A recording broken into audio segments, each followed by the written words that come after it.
Michael Frankel for CageMinds.com, where Tim the Dirty Bird means at FitNHB. Had a 7-week turnaround from UFC 184 to UFC on Fox 15. How you feeling? I feel good, man. Tom got this call, said yes, we're doing it, so I'm in shape, ready to rock. All right, so I remember a while ago we were talking one day and you're like, you know, the Americans and the Brazilians don't get along, but I end up in the Brazilian locker room a lot and I like those guys. I've never had to fight one. And then you ran off fighting 3 in a row. What was that like?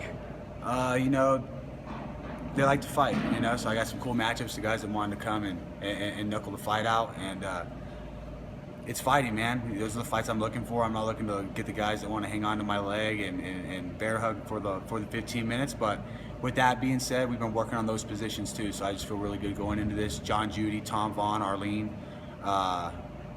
we've been working hard, man, and I just feel real good right now.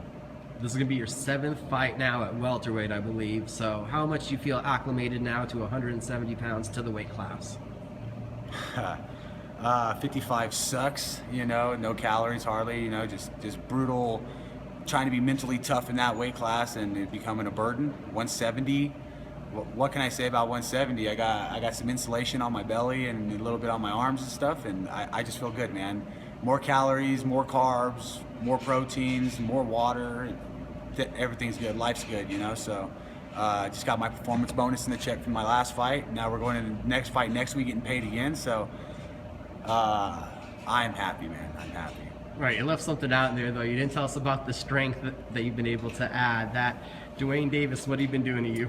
Dwayne Davis is my secret weapon right now. So been doing a lot of strength conditioning with this guy.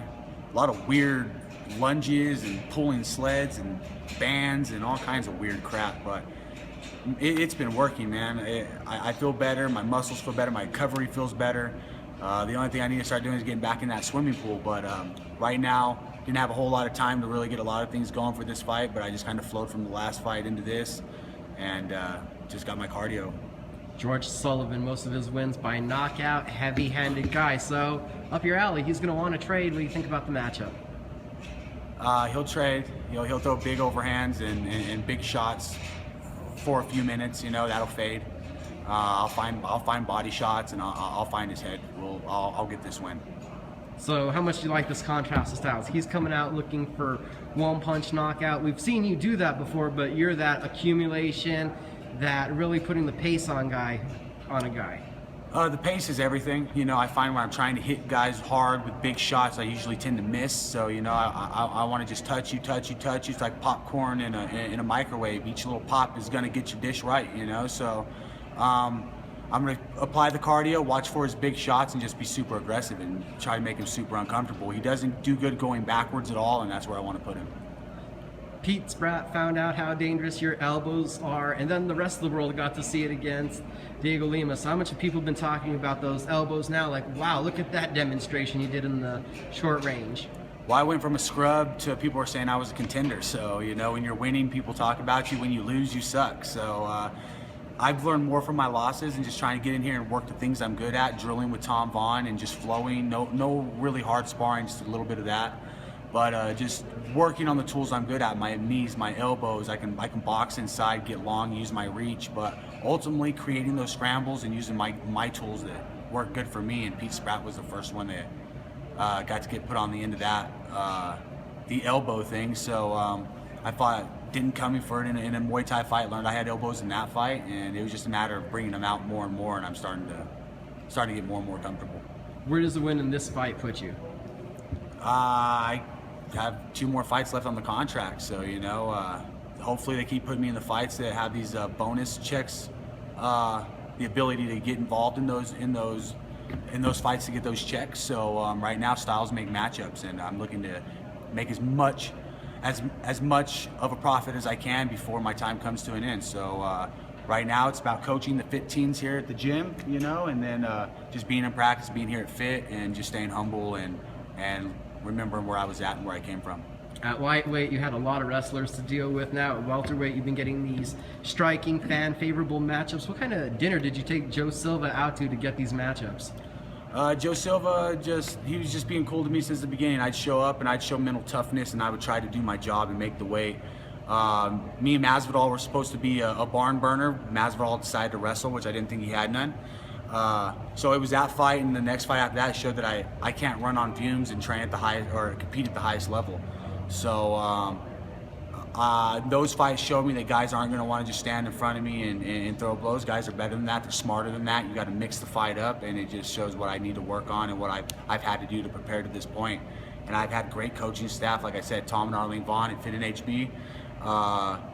They've really broke the fights down, showed me where I was doing bad at, and just put me in those positions to deal with wrestlers on my hips and ultimately getting comfortable with guys on my legs. So I know guys aren't going to stand in front of me when we start throwing leather. I'm on a skinny frame, but I'm wired differently. And, you know, all I got to do is touch you a few times. And then we know you made national headlines recently with putting up a reward. What's going on with that and the dogs? I guess there's a dog fighting thing going on.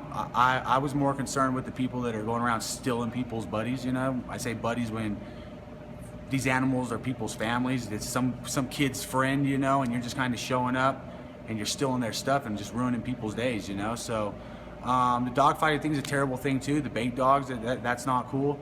But I talk to these kids in the community about the bullying issues, and I just feel that stealing's a form of bullying. You know, you're taking what's not yours and you're strong-arming people, and that type of society has to stop. Let's get along. Let's high five. Let's stop killing one another. If we have problems, let's fist fight. Everybody hugs after a good fist fight. And then you mentioned it. Go a little in deeper. Tell us about the teens program you guys have been running here. Teens program is it's made up of a mixed martial arts program. We're not a Brazilian jiu-jitsu school, nothing like that. We're an MMA school. Everything's based off boxing, Muay Thai, submission grappling, and wrestling, put into mixed martial arts. So we get kids from all walks of life. You know, they're getting bullied at school, or they're shy. You know, they're a little cocky and they need to be humbled a bit. So we have a good program going on here. The kids that we have that are my team captains, Santana, Naida, and Santi, they have 3.0 grade point averages or higher. They lead in their community, and they're outstanding students. So being able to work with these, we have a handful of girls. We have more girls than we have boys, and the girls are just meaner than the boys. So to watch these kids blossom, watch them come out of their shells when they're shy, they're barely talking. They have smiles on their face and they're high-fiving in the class, and they're just happier kids, you know. We're not looking to build fighters. We're looking to build young Americans, and you know, the structure and being humble, responsibility, all that stuff comes in a factor, and we use our program to help run that discipline. And I'm just really proud of my 15s program here at Fit and HB.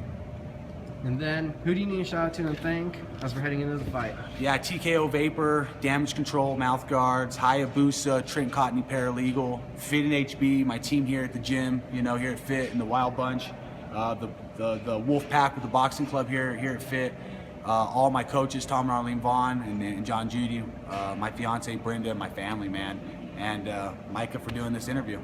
Everyone, next weekend, April 18th, UFC on Fox 15. Tim Means taking on George Sullivan. The fight is on the prelims. UFC Fight Pass. Check it out. Thank you for the